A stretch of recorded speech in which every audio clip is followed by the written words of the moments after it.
There are moments in history when the ocean, so often a source of peace, turns menacing. I think of Anthony White, a marine biology student with a passion for surfing, who encountered just such a moment. Ignoring warning signs near a seal rookery ultimately proved fatal when he was violently attacked by a great white shark. It happened one summer morning in 2014 at Surf Beach, California. The weather that day was perfect, sunshine filtering through the morning mist, painting golden patterns on the glassy ocean surface. Anthony, just 22, was exactly what you'd expect from a California marine biology student with a deep love for the ocean and surfing. He'd been surfing for 8 years, and his friends knew him as someone who combined fearless adventure with a real respect for ocean life. Anthony had an infectious enthusiasm, and he often sought out remote breaks. But he was also methodical, always researching surf spots and ocean conditions before paddling out. He and his friends had spent weeks planning this solo dawn patrol session. This morning was meant to be the perfect combination of his two passions, surfing and marine biology. The college student arrived at Surf Beach just as the sun was rising. He spent the first hour checking conditions and waxing his board at the remote location.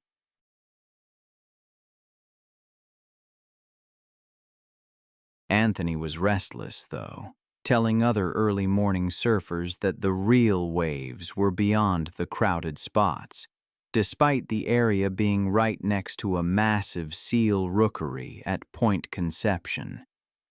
And so, on that fateful morning, Anthony set out early, carrying his 6.2 shortboard and minimal safety gear. He signed the beach access log, indicating he planned to surf the main break. But somewhere along the way, Anthony spotted what looked like perfect waves breaking further offshore. Despite the prominent warning signs about marine life in the area, Anthony paddled out about 150 yards from shore to position himself in the lineup. The area was beautiful, too beautiful to resist, with seals barking in the distance and crystal clear water revealing the sandy bottom below. While setting up for the perfect wave, Anthony suddenly noticed something that should have alarmed him. The water was unusually quiet. There were no other surfers in sight, and the seals had stopped their constant chatter. But he was so focused on catching the wave of the day that Anthony ignored these warning signs. Finally, Anthony had positioned himself perfectly in the lineup and was sitting on his board, legs dangling in the water. Then, suddenly, a terrifying silence fell over the ocean. Out of nowhere, there it was. A massive great white shark emerging from the depths, just 20 feet below where Anthony was sitting.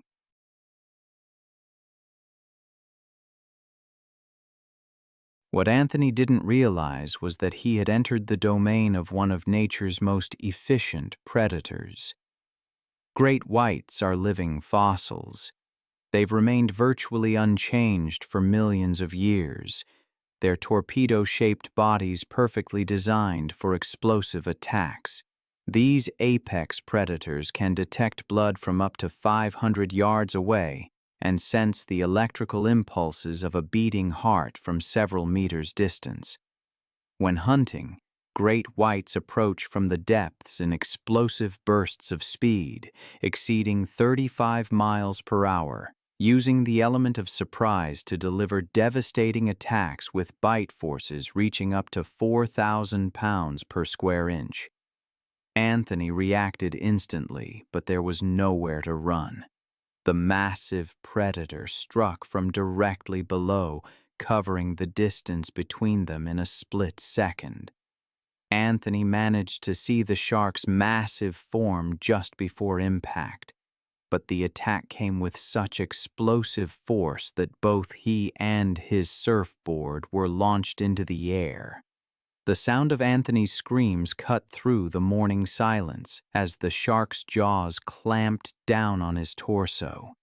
He fought desperately, punching at the predator's snout as it held him in its powerful grip. The massive head shook violently as razor-sharp teeth sliced through flesh and bone. The great white released Anthony after several seconds, typical behavior for these predators when encountering unfamiliar prey. But the damage was already catastrophic.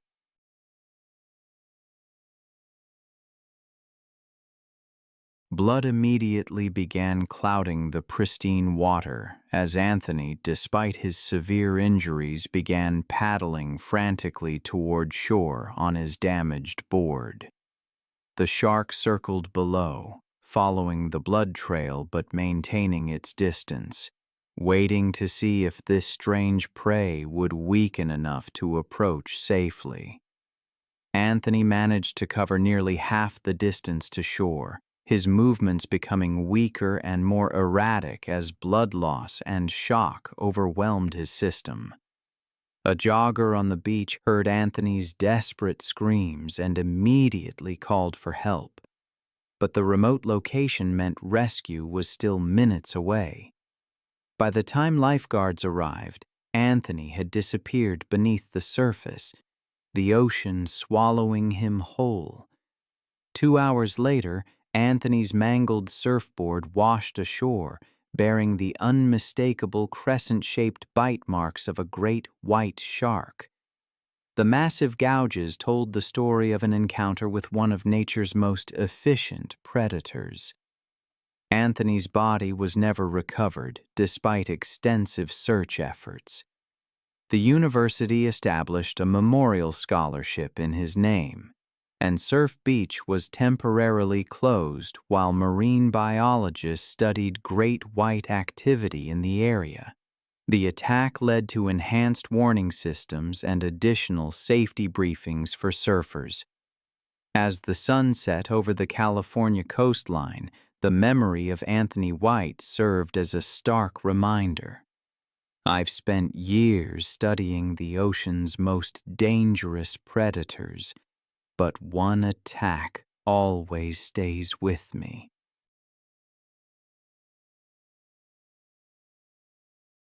It happened on the morning of September 3, 2015.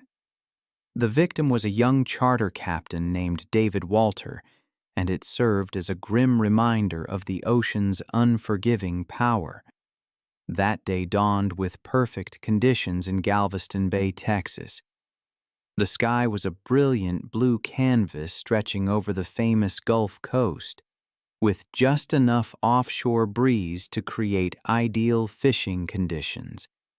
David Walter, 26, and his charter fishing business couldn't have asked for better weather to take 4 tourists from Dallas on the fishing trip of their dreams.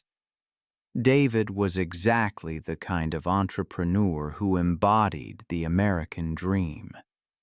The first-generation immigrant had built his charter business from nothing, and his clients loved his infectious enthusiasm and ability to find fish in any conditions.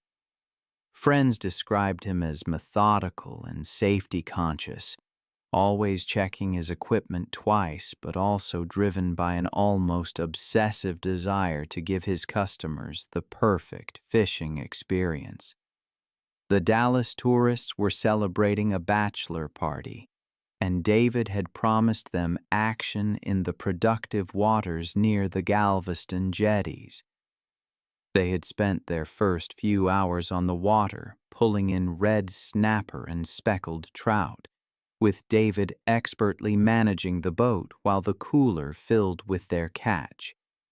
David had navigated to his favorite fishing spot just 1 mile offshore, where the depth dropped to 25 feet and attracted schools of bait fish and the predators that hunted them.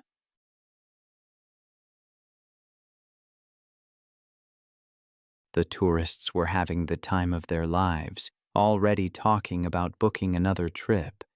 But as they prepared to move to a new location for the afternoon bite, disaster struck.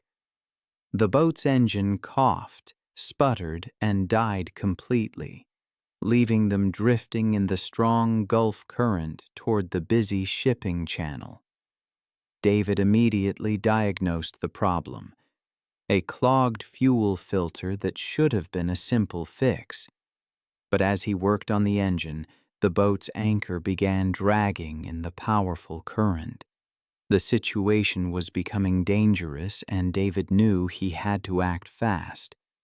Local charter captains had warned about recent unusual activity in the area, but such warnings were common in Texas waters.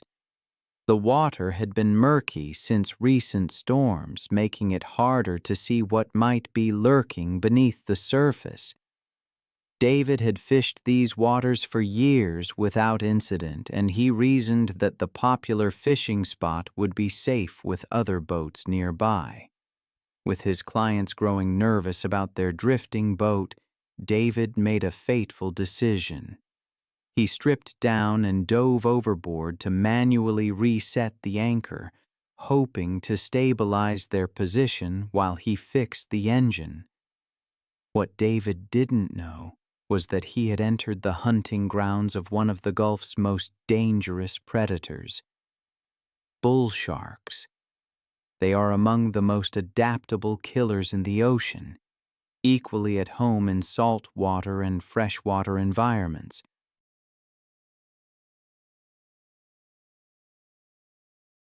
These stocky, powerful hunters possess specialized kidneys that allow them to regulate salt levels in their blood, enabling them to swim far up rivers and into freshwater lakes where other sharks cannot survive. This unique adaptation means bull sharks can appear virtually anywhere. There's water from the open ocean to golf course ponds miles inland.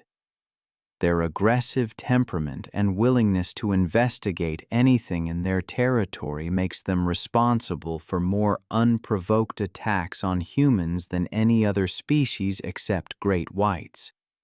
With a bite force of 1,350 lbs per square inch and electroreceptors that can detect electrical fields from several meters away, bull sharks employ a relentless bite-and-release pattern, striking multiple times with the tenacity of a pit bull until their prey stops moving.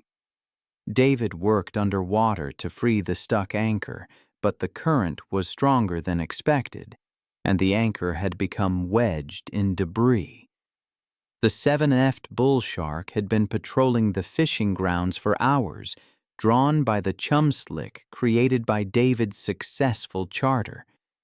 The predator's incredibly acute senses detected the electrical fields generated by David's rapidly beating heart and the scent of blood from hundreds of yards away. What happened next occurred with shocking speed. David never saw the shark coming through the murky water.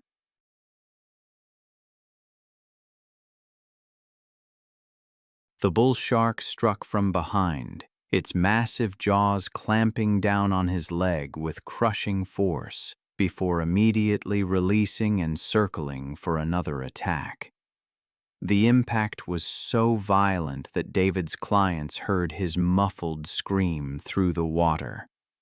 David fought desperately to reach the surface, but the bull shark continued its relentless assault.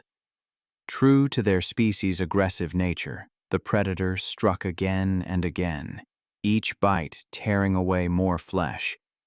The shark's persistence was terrifying. Once committed to an attack, bull sharks rarely give up, continuing until their prey stops moving. The multiple attacks created a feeding frenzy mentality, and the murky water became a churning mass of blood and violence. David's clients watched in horror as the water around their boat turned red. They screamed for help and radioed the Coast Guard, but David had already disappeared beneath the surface, overwhelmed by the bull shark's relentless assault. The Coast Guard arrived nearly an hour later, finding only David's torn shorts floating in blood-stained water. The bull shark had vanished into the murky depths, leaving behind only traumatic memories for 4 witnesses. There's a story they tell in every boating safety course along the Texas coast. It's about David, whose body was never recovered after he went missing. His charter business vanished with him. It pushed the local authorities to require emergency beacons and backup communication systems for all boats.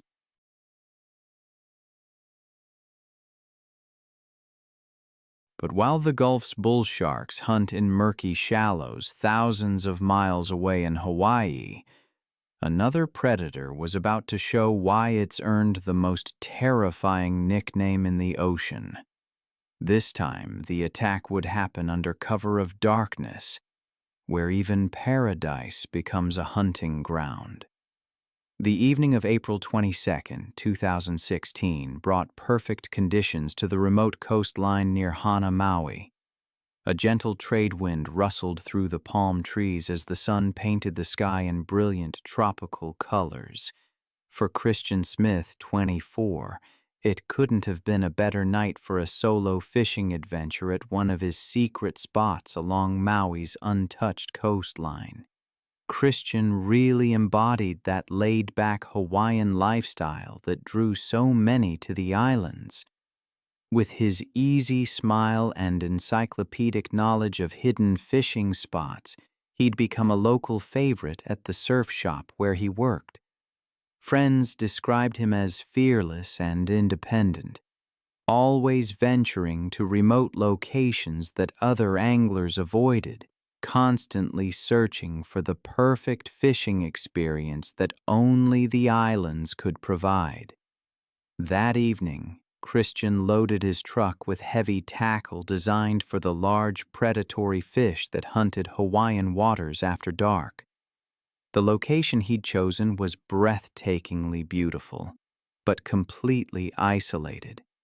A secluded beach accessible only by a rough dirt road winding through dense tropical vegetation. Christian arrived just as darkness was settling over the ocean.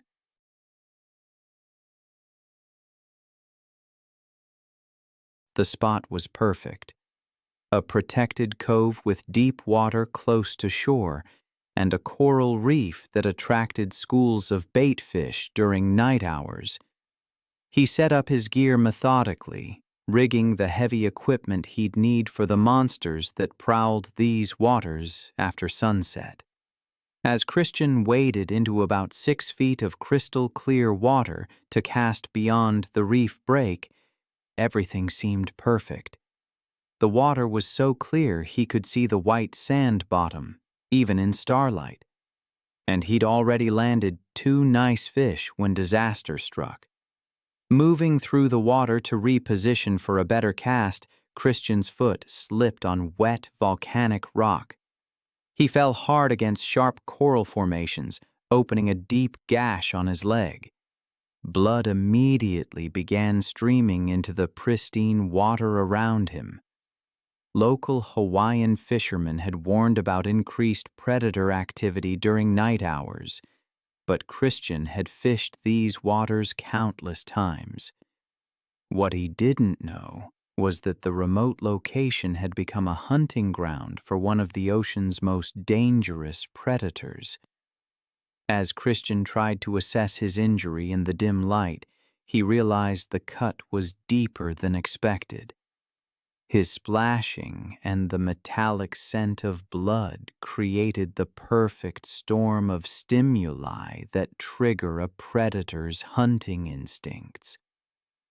Unknown to Christian, he had attracted the attention of Hawaii's apex predator.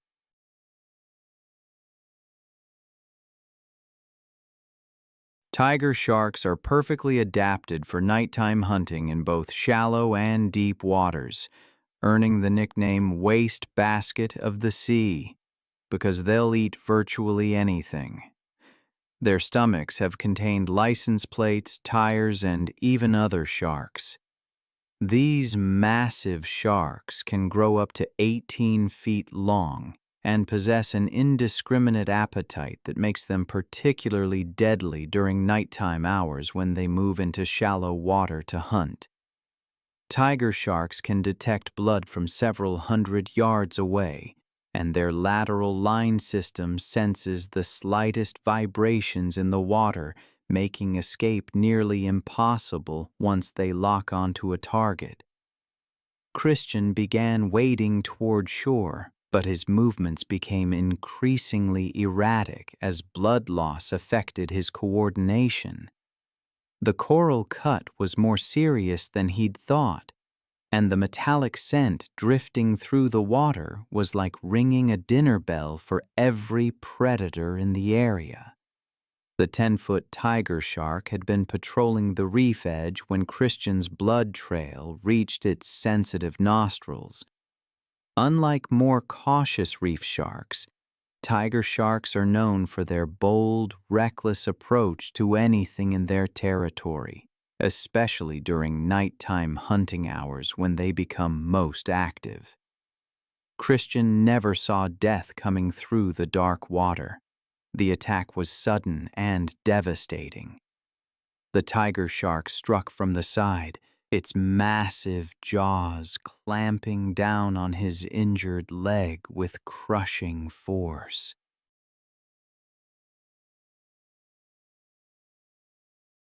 The impact knocked Christian off his feet, sending him tumbling in the deeper water. The predator's attack was relentless and indiscriminate.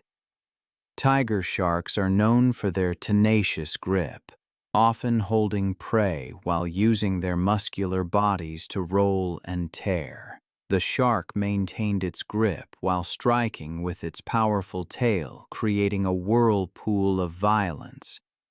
What makes tiger shark attacks particularly horrific is their feeding behavior. Once they taste blood, they enter a feeding frenzy, biting repeatedly until prey stops moving.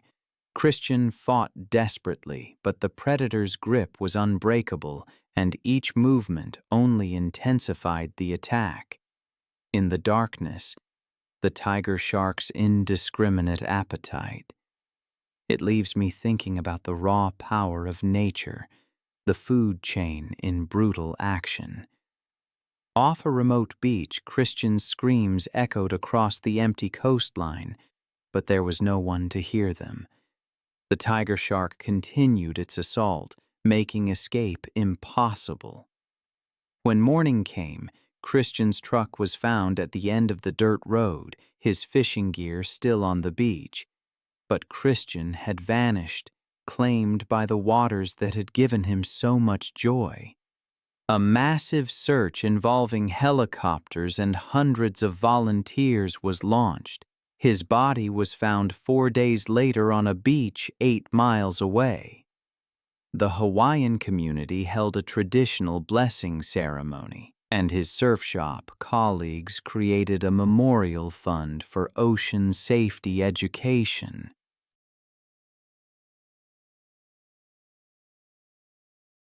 But while Hawaii's tiger sharks hunt under darkness with indiscriminate appetite, off the rugged Northern California coast, the same species that claimed Anthony White was about to demonstrate that even professional watermen who've spent years in these waters are never truly safe from the ocean's most intelligent and adaptable predator. November 8, 2017 brought crisp autumn conditions to Fort Ross, Northern California. Morning fog lifted to reveal a dramatic rocky coastline where Pacific swells crashed against ancient sea stacks. Ryan Walsh, 29, couldn't have asked for better diving weather. Calm seas and good visibility promised a profitable day, harvesting the prized mollusks that commanded premium prices in the finest restaurants. Ryan embodied the dangerous profession of commercial abalone diving. His weathered hands and sun-damaged face told the story of 6 years spent in frigid Pacific waters, free diving to depths that would terrify recreational divers. Friends described him as methodical and safety-conscious, but also driven by an obsessive pursuit of the perfect abalone beds hidden in rocky depths. That morning, Ryan launched his small boat with dive partner Marcus, a younger diver who looked up to Ryan as a mentor. The two had worked together for 3 seasons, developing wordless communication that comes from shared danger in one of California's most hazardous occupations. Ryan chose a productive rocky reef in 25 feet of water.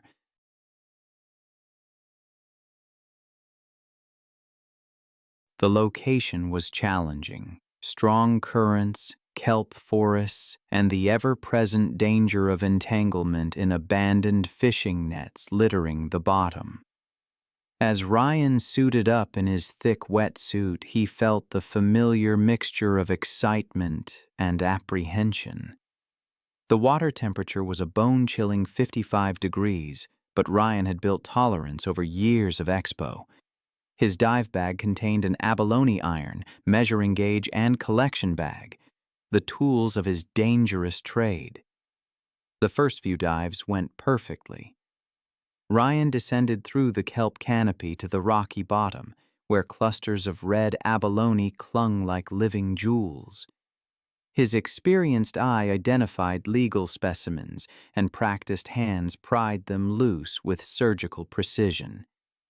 But on his 7th dive, disaster struck. Working to free a particularly large abalone, Ryan's fin became entangled in abandoned fishing nets. The nearly invisible monofilament wrapped around his leg like a spider's web, holding him against the rocky bottom as his air supply ran dangerously low. After a desperate struggle, Ryan managed to cut through enough netting to break free. He made an emergency ascent, lungs burning as he fought through the kelp toward sunlight. When he finally surfaced, he was exhausted, disoriented, and dangerously far from his boat. What Ryan didn't realize was that his distressed movements had attracted the attention of California's apex predator.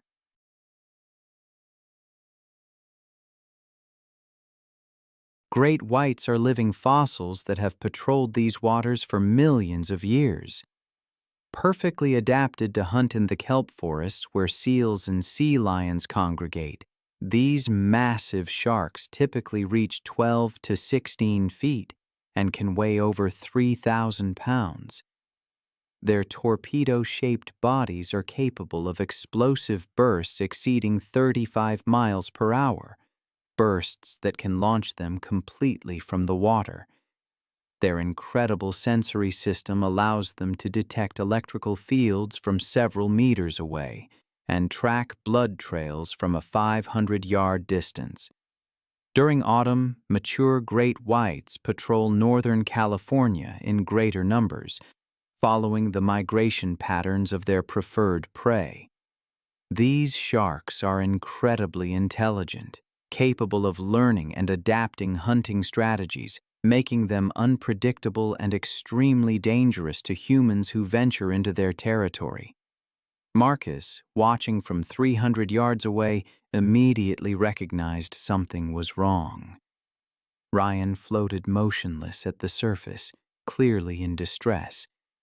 Marcus started the engine and raced toward his partner, but the distance seemed impossibly far. The 13-foot great white had been patrolling the kelp beds when it detected Ryan's emergency ascent. The shark's acute senses picked up electrical impulses from his rapidly beating heart, the scent of abalone in his collection bag, and the erratic movements of a creature in distress, all triggers activating predatory instincts. Ryan never saw the attack coming.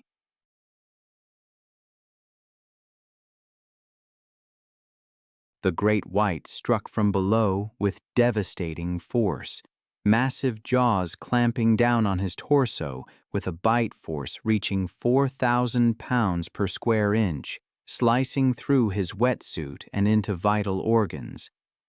The shark's initial bite was exploratory, typical great white behavior with unfamiliar prey, but the damage was already catastrophic. The predator released Ryan and circled back, following the blood.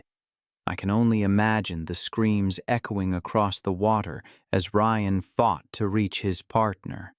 The strength rapidly fading as blood loss took hold. He died from massive blood loss just 20 minutes after the attack. Ryan's death sent shockwaves through California's small abalone diving community, and I remember reading about the new safety regulations that were implemented after that. Marcus, his partner, became a dive safety instructor. But while those great whites patrol the kelp forests of Northern California with ancient precision, hundreds of miles south in Florida's warm waters, the same aggressive species that claimed David Walter was about to turn a spear fishing competition into a feeding frenzy. This time, the attack would unfold in crystal clear water, where every horrific detail would be visible. August 14, 2013, brought perfect conditions to Jupiter Inlet, Florida. The morning sun sparkled on the emerald Atlantic waters, creating ideal visibility for the annual South Florida spearfishing tournament.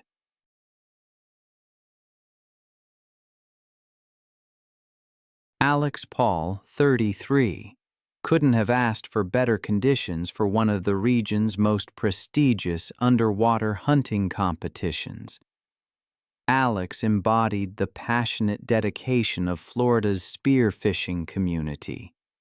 He was a construction foreman from Miami who spent his weekends free diving in those crystal clear waters, honing his breath-holding abilities and perfecting his aim with spear guns. Though not a professional, his natural athleticism and years of experience earned him respect among the tight-knit fraternity. That morning, Alex joined 40 competitors at the tournament briefing. Target species included cobia, kingfish, and grouper, prized game fish commanding high point values. Alex had scouted extensively and identified promising spots where large fish were likely found. Competition began at sunrise, with boats spreading across the designated area. Alex and his dive buddy Carlos headed to a productive reef in 30 feet of water, where baitfish schools attracted larger predatory species. The water was exceptionally clear, with 80-foot visibility, perfect for spotting and stalking quarries.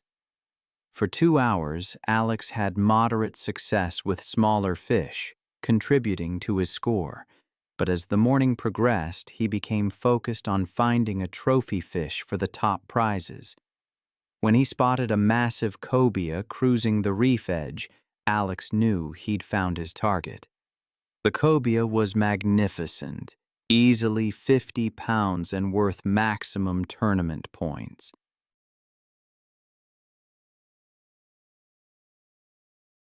Alex hyperventilated to extend his bottom time, then dove to intercept the fish's path. His shot was perfect, striking just behind the gills, but the wounded fish immediately took off for deeper water. In the excitement over such a prize specimen, Alex became separated from Carlos and the other divers, finding himself alone in an isolated reef section. The wounded cobia's struggle created a significant blood trail as Alex fought to control the powerful fish. When Alex finally surfaced with his prize, He was bleeding from cuts caused by the sharp fins and exhausted from the underwater battle. The combination of fish blood and human blood, along with the continued struggles of the dying cobia, created the perfect stimuli, triggering the predatory instincts of every shark in the vicinity. What Alex didn't realize was that he had attracted one of Florida's most dangerous predators, the bull shark. Bull sharks are perfectly adapted to the state's warm coastal waters, possessing a remarkable adaptation that allows them to survive in both salt water and fresh water. These powerful hunters typically reach 6 to 8 feet and have specialized kidneys that regulate the salt content in their blood, enabling them to appear anywhere from the open ocean to golf course ponds, miles inland.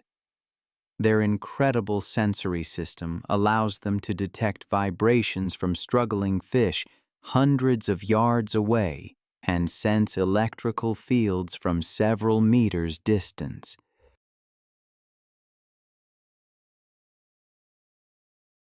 Unlike other shark species that may be more cautious around humans, bull sharks are known for their bold, direct approach to potential food sources, often competing directly with spear fishermen for their catch. Their aggressive nature and opportunistic feeding behavior, combined with their ability to strike repeatedly rather than bite once and retreat, makes them one of the most feared predators in American waters. This particular 7-foot bull shark had been patrolling the reef when the scent of blood reached its nostrils from hundreds of yards away. The predator's acute senses detected the electrical fields generated by both the struggling fish and Alex's rapidly beating heart.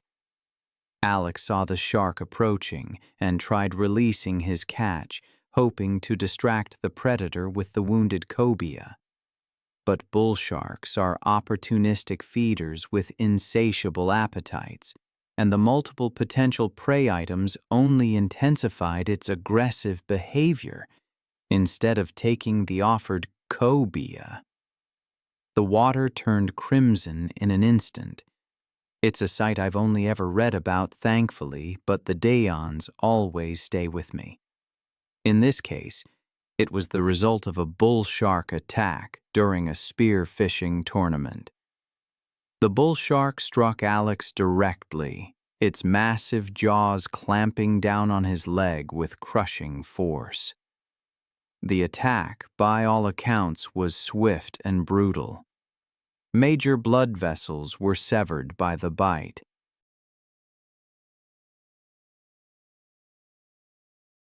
And the predator, true to its nature, inflicted multiple strikes, causing massive tissue damage. Alex fought back desperately, punching at the shark's snout, trying to reach his dive knife. But the bull shark's aggressive nature meant a continued assault, relentless determination, striking again and again until, as I said, the water turned crimson. Other tournament divers, alerted by the commotion and the spreading blood slick, raced toward Alex's location. They found him floating unconscious, his spear gun and wounded cobia drifting nearby. The bull shark had vanished, leaving only devastating evidence of its attack. Despite immediate first aid and a Coast Guard helicopter evacuation, Alex died from massive blood loss during the 40-minute flight to a trauma center. The tournament was canceled, and the spearfishing community mourned one of their most respected members. Alex's death, as these tragedies often do, led to enhanced safety protocols in tournaments. New requirements mandated closer proximity to dive buddies, and organizers began providing emergency response training. The association established a memorial fund promoting safer diving practices,